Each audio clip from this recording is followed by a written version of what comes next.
ఓం సర్వభయములు పోగొట్టేటువంటి ఆంజనేయ స్వామి వారి మన్యు సూక్తము. ఓం యస్తే మన్యో విధద్వజ్రతాయ కథ భోజ పుష్యతి విశ్వమానుషగు సాహ్యామదా సమార్యంతయా యుజాతః స్కుతేన సహతాతః స్పదా మన్యురింద్రో మన్యురేవాస దేవో మన్యుర్హోతా వరుణో జాతవేదాః మన్యం విషైలతే మానుషీర్యాః పాహినో మన్యో తపసా సజోషాః అభీహి మన్యో తపసత్తవీయాన్ తపసా యుజా విజయ శత్రూన్ అమిత్రః వృత్రః దస్యుః చ విశ్వావధూన్యాభరాత్తన్నః త్వం హి మన్యో అభిభూత్యోజా స్వయం భూద్భామో అభిమాతిశాః విశ్వచర్షునిः సహృదిస్థः వానస్మాన్తోజ పృతనాదు దేహి అభాగస్తన్న పపరేతో అస్మితవక్రత్వా తవిషస్య ప్రజేతః తంత్వా మన్యో అకృతుజ్జహీలాహం త్వా తనుర్బలదేయ యమేహి అయం తే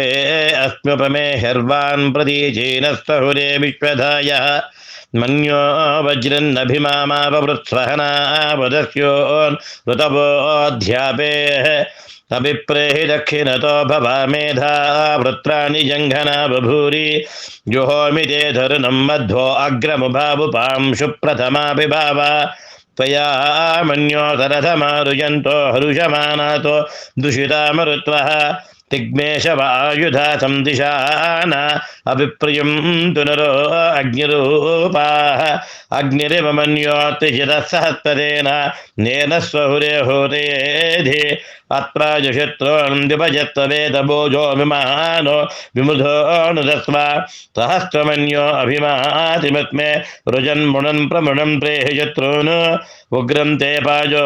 నన్వారు రుద్రే వశీవశన్ ఏతయేకజత్వం ఏకో బహూనామతిమన్యవీలితో విషం విషం యుధయేతం తిషాధి అకృత్తరుక్త్వయా జుజావయుంజమంతం ఘోషం విజయాయ కున్మహే విజేషకుదింద్రయవానవబ్రవో ఓత్మాకం మన్యో అధిపాభవేహ ప్రియం తే నామ సహురే గుణీమతి విద్మాతముత్యం యదా బభూత ఆభూత్యాతః వజ్రతాయక సహో బిభర్ష్య విభూతముత్తరం కృత్వా నో మన్యో సహ మేధ్యేధిమః